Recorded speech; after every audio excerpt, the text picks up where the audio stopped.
Panasonic have released a marvelous telephoto zoom lens for full frame L mount, the 100 to 500mm f5 to 7.1 with optical image stabilization that integrates with the in-body stabe of their S series camera bodies.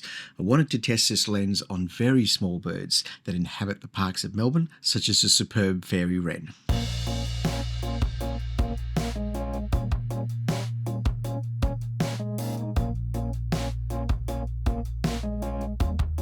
If you're shooting on L mount and you're looking for a nice telephoto lens, this is one of the ones that might come up, a 70-200 at f2.8. And this is not the lens we're looking at today, because over here I have the 100-500, also from Panasonic. They look very, very similar. The 70-200 is an f2.8 lens, so it is fast and it is a gorgeous bit of glass. I enjoy shooting with this lens. This, however, this is what I need if I want to get a little bit closer to the birds. I do enjoy going out and doing a little bit of wildlife photography, and usually I take my G9 and I take the 100-400 on that, which is effectively 200-800, and it's a really good combination. But what if you do want to shoot wildlife with your full frame camera system? There is always going to be a trade-off between a very fast lens and something that's more convenient to carry.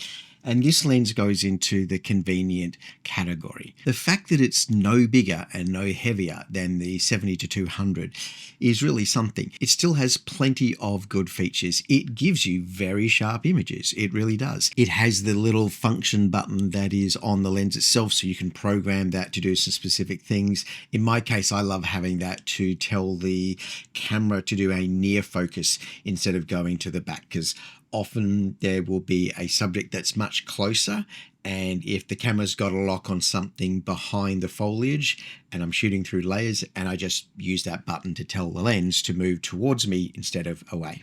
You can adjust the smoothness and tightness when it comes to the pump action, how much resistance that is going to give you. It's got 3 different controls on there as well. There's one that lets you set the iOS mode for different types of stabilization. It's got one to turn on and off the autofocus, and one to set the focus range from the full range to something from 5 meters and beyond. This particular lens does work with teleconverters as well, and it's got a special control that stops the lens from sliding back in and hitting your teleconverter should you have it in place. And it's got that excellent collar. It's got a really good collar there that's got the Arca Swish type, so that it goes straight onto your tripod, which most of the time for me, I'm just going to use as a handle when I'm carrying it about. I took this lens out for a couple of days. I took it to one of the local parks where I get to see some of the splendid fairy wrens and other birds. Certainly for me, walking around with this lens and carrying it in handheld, it was a good weight.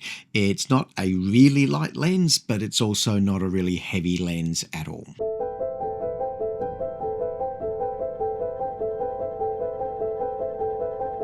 The superb fairy wren is an iconic species in this part of Australia.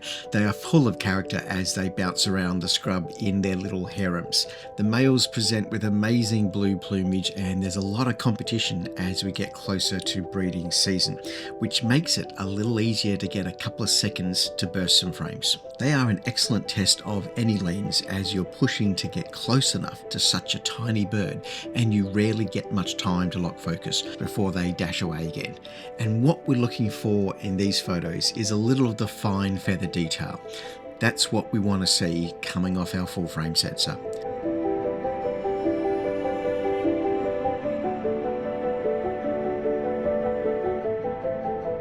I was testing it using the Lumix S1R2, and this is a 45 megapixel sensor on this, so it does put a fair bit of scrutiny on whatever lens you put in front of it. And it's a really good kind of camera to test this lens with, because if there's something not right with that lens, I think you're going to see it with a 45 megapixel sensor. There's actually surprisingly little to say here. This just works. It's a good lens. It's not hard to carry. If you want something longer, you are going to need to carry a bit of weight. And here's something longer. This is the 60-600 by Sigma. It is gorgeous. I have done a review on this a couple of years ago, and this lens really delivers. I like shooting with this lens, but it is a bit of work. This is more than twice the weight of the new one by Panasonic. It's a little bit faster, it's a little bit cheaper, and it's a lot heavier. You can see these two side by side. You know, they're both big lenses, but the Sigma, that is a proper big lens. It's a little bit tricky traveling with this one sometimes. You have to be a little bit dedicated to travel with a telephoto of this size and weight. One of the things I like to test with this sort of lens is how does it go with birds in flight? How does it go when you've got birds that are coming at you or flying past you? Can the autofocus keep track and get you some sharp shots? The way I have this camera set up for that particular scenario is I'm using the animal detect. So the autofocus is doing all the work. It's picking out the subject. It's using the whole grid. And just a little tip here, if you are shooting with the Lumix cameras, you need to make sure that your autofocus setting is set to continuous.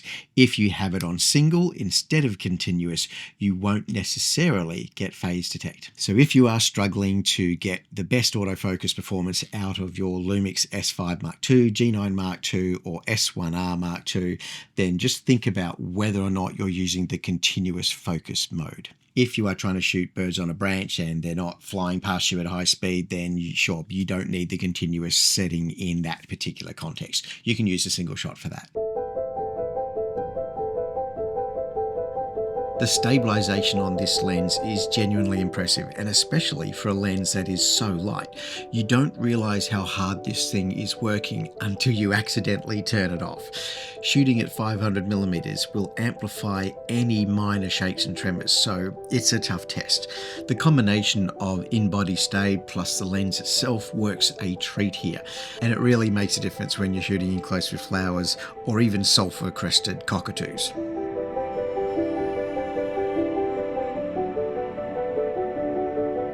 This cocky decided to spend his winter with us in Melbourne CBD, and he's quite friendly with some of the nearby apartments. He likes to do a little bit of pruning on our pot plants, but will politely ask for walnut every so often as well.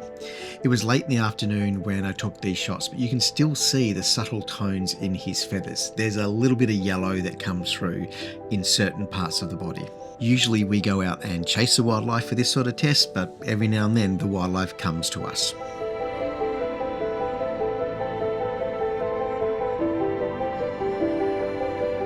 One of the subjects that I like going out there to shoot are the splendid fairy wrens. This time of year, the boys are trying to gather up some of the ladies. They're getting ready for breeding, and the boys have got all their plumage on. So they have amazing detail, amazing color, and a lot of personality. When it comes to photographing very small birds, your lens is never long enough. You always want a little bit more reach. So the question for me was, is 500mm enough? Am I going to have an enjoyable experience chasing birds with a 500mm lens?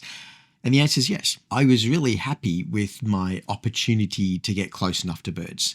I always want to get closer, that's a given, but I feel that I got close enough, and I feel I could easily see what my autofocus was doing. I could drive the camera very well. I can see my subject through the lens. I didn't feel 500mm was a hindrance. Indeed, there are times when having the zoom and being able to step back a bit so you can find your subject through the lens, and then you punch in all the way on the zoom and get back to 500mm once you've got it inside the frame. This works really well for me. So keep in mind that if you're at 500mm extension, then you're going to be shooting at f7.1. So the minimum aperture at the maximum extension is f7.1. One of the things that had concerned me before I got a chance to actually test this lens is, am I going to enjoy my photography at f7.1 instead of having something faster? Because I do like a bit of bokeh.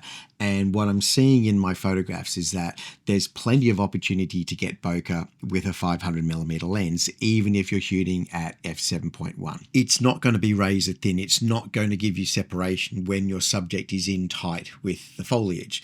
But anytime you've got some separation between the foliage and the subject, you're going to get some pretty bokeh. I was also a little bit concerned as to whether that higher f-stop would let me work with reasonable ISO, but on a sunny day, you don't have to worry about ISO at all. You're not really pushing the ISO, even if you're shooting at f7.1. So now the question becomes, what's it like when it's not a sunny day? What's it like when the clouds have come in, and you're getting close to dusk, and you just don't have very much light out there? And that's exactly the situation I found myself in with my little wrens. As I'm looking through my photos at the end of the day, and I'm looking at the shots that were taken in the very low light, and the ISO's gone up to ISO 4000, and I'm looking very closely at those pictures of the wrens.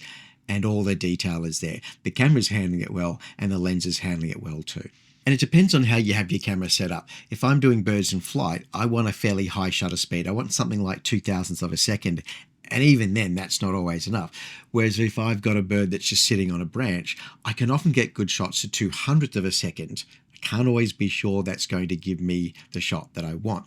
Because even though the stabilization in the lens is working really well, the subject itself is not always sitting still. I find myself switching between 1/200th of a second so that I can get low ISO, and using 1/2000th of a second so I can absolutely be sure there's a bit of sharpness in the scene. And we do tend to worry about ISO. We tend to overthink it just a bit, but actually even at ISO 4000 with the S1R2, not a problem.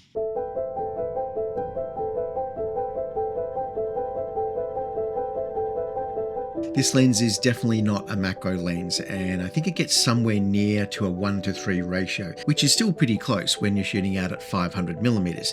And that's also where you get maximum bokeh. And I quite like using this lens for flowers and extracting a little detail from the landscape. More importantly, you get a nice crisp image when you're shooting in close with this lens.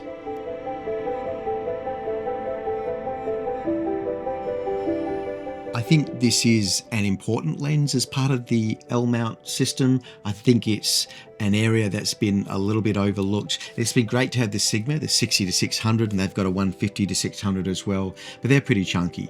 And something like this is just that much more practical while still delivering some really good quality images right out to 500mm. The real question for some people is going to be, is it worth my while trying to buy a faster lens? Certainly for me, the prospect of carrying this around when I'm on the road for a couple of months and having it in my camera bag every single day is not so daunting compared to some of the other zooms I've owned in the past. This is a much more practical lens to travel with. One thing I like about having a lens like this in my kit is how it can transform a location, because not everywhere is going to look good with a wide angle lens. For this video, I've been shooting my birds and flowers at a location called Westgate Park, which is literally underneath a giant freeway on the edge of the city.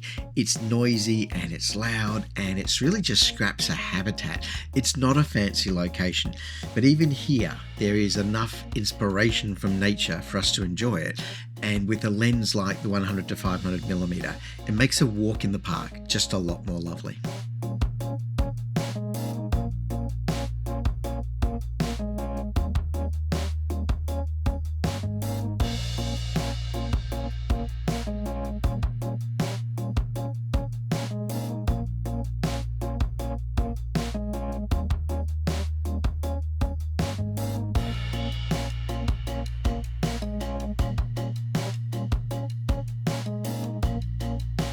I hope this video has been useful for you and has given you some insight into what's really good about this particular 100-500mm lens for L-mount. So thanks for stopping by today. Please hit the like button if this was useful to you, and I hope to see you again in another video.